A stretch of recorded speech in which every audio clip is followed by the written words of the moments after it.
What's up, good people? Welcome back to another episode of Undrafted Views. We're here. We talk sports from the sidelines. And today we're going to talk about the Brooklyn Nets and what's going on in their season so far. Let's get into it. The Brooklyn Nets are currently 24-13 and are second in the Eastern Conference behind the Philadelphia 76ers. I'm starting to think Steve Nash might be the coach of the year. Okay, now you're being funny. Okay, no. The coach of the year will be a combined effort between KD, Kyrie, and James Harden. Those Pretty are the much. If you go crown anybody coach of the year from the Brooklyn Nets organization, it's going to have to be those three players. So cut that out. He is not. No. However, the Brooklyn Nets are playing lights out. And they're able to do that without KD. Can you imagine what they're going to look like when he's fully functioning? Now, I cannot wait for him to come back because I want to see what the Brooklyn Nets do when all three of them are playing consistently. Games over a period of time. We know what they can do individually. We've been able to see what Kyrie and Harden can do collectively. I want them to insert KD, and I want to see what that looks like long term. I'm waiting for that. Yes, because earlier in the season, when all three of them did play, they lost a couple of games, but that was like the growing pains. But now KD being out, for these series of games, he's able to kind of sit back and say, okay, all right, this is what I'm going to do. He's had a time to plot. You know what I mean? Right. Right. Oh my gosh. They're amazing.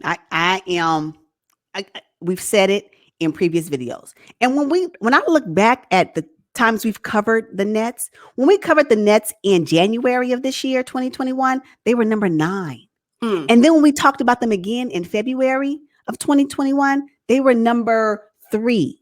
And now March of 2021, right before the All-Star game, they are number 2. And they are like one loss behind the 76ers. One.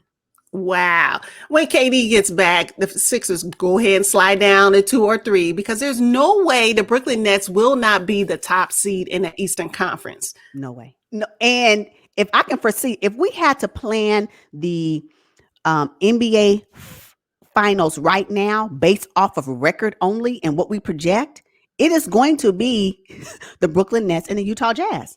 Oh my God. I don't know what that looks like.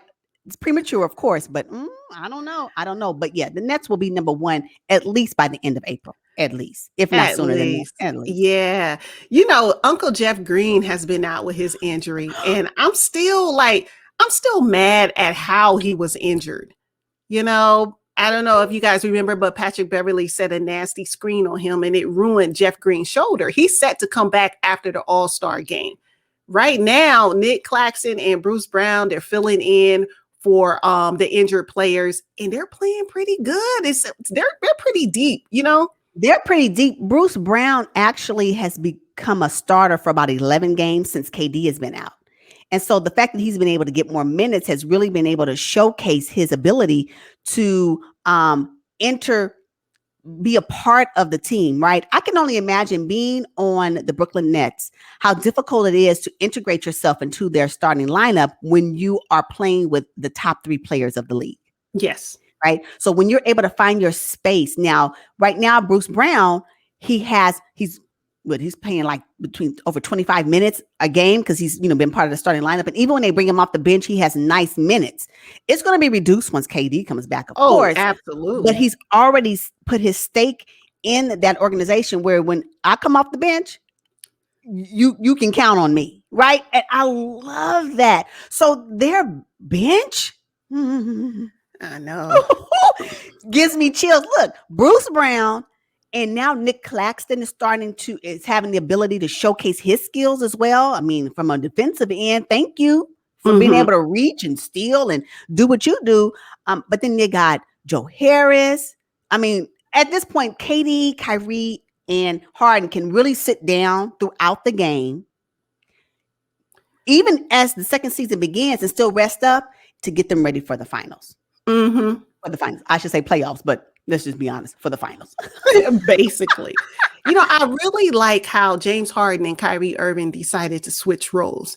James Harden is a great facilitator, and he'll get you some points too, but his assist game is through the roof right now. I don't know what I can't. What else am I going to say about that? I mean, we know he can shoot the three, but for him to be able to adjust, because one of the concerns that everybody had with James Harden is, will he be able to share the ball, right? Mm-hmm. Will he be able to adjust when he comes over to the Nets? Because we're talking about two other dominant players that are already on the team, and he did that.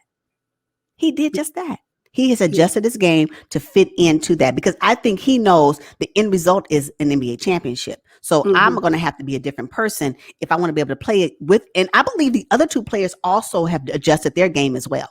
For Kyrie, who was a point guard, to say, you got it, Harden, you point guard, and I'll stand over here and be shooting guard.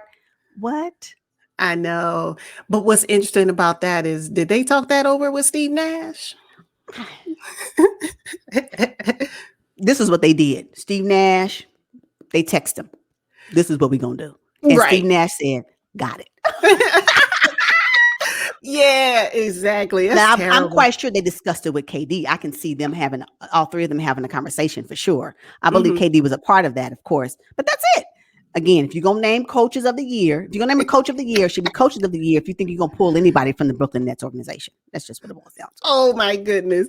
All right, now, DeAndre Jordan has kind of resurged his career. At first, I was a little skeptical about DJ, but with Jeff Green being injured and DJ being able to hold down the center spot, I kind of like what he's doing. He's averaging 22 minutes a game, getting 7.7 rebounds. Not too bad, but when Jeff comes back, I'm gonna need him going back to the bench.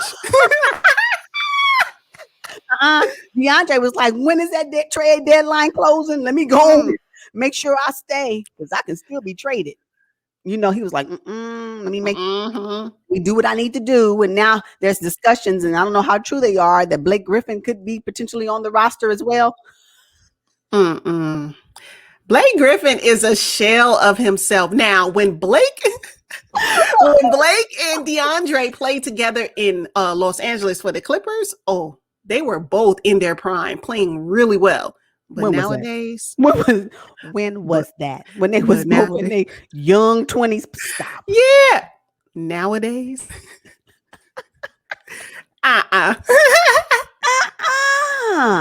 No. And then what's so cold about and Blake Griffin, wherever he goes, and I know this is about the Nets, but wherever Blake Griffin goes, he's going to go for the minimum. You know why? He can care less. He gave back money. And he's on the books for next year with the Detroit Pistons for about $75 million. He don't care how much he get paid. He don't care. So he's like, well, let me just win a championship in the process. So he's going he might play for 800,000 or something.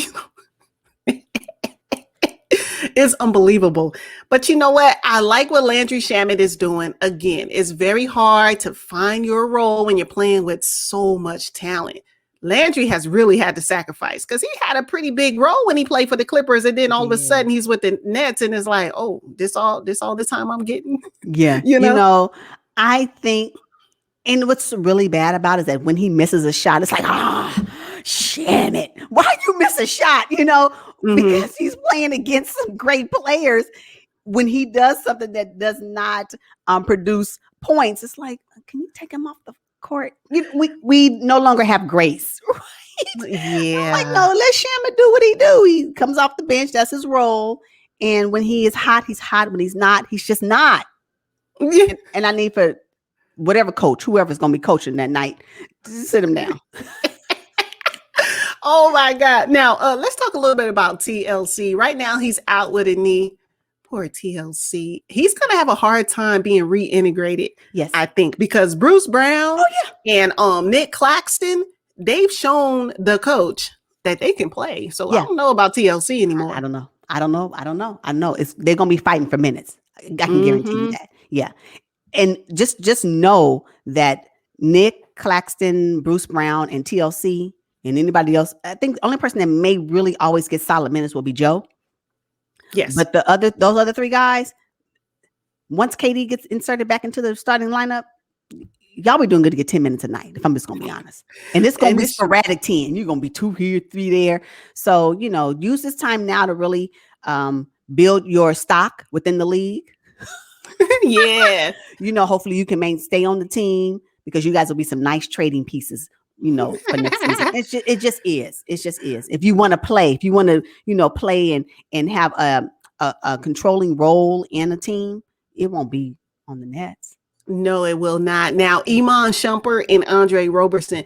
First of all, wait a minute. They got waived by the Nets and then signed back on a 10-day deal. What happened there?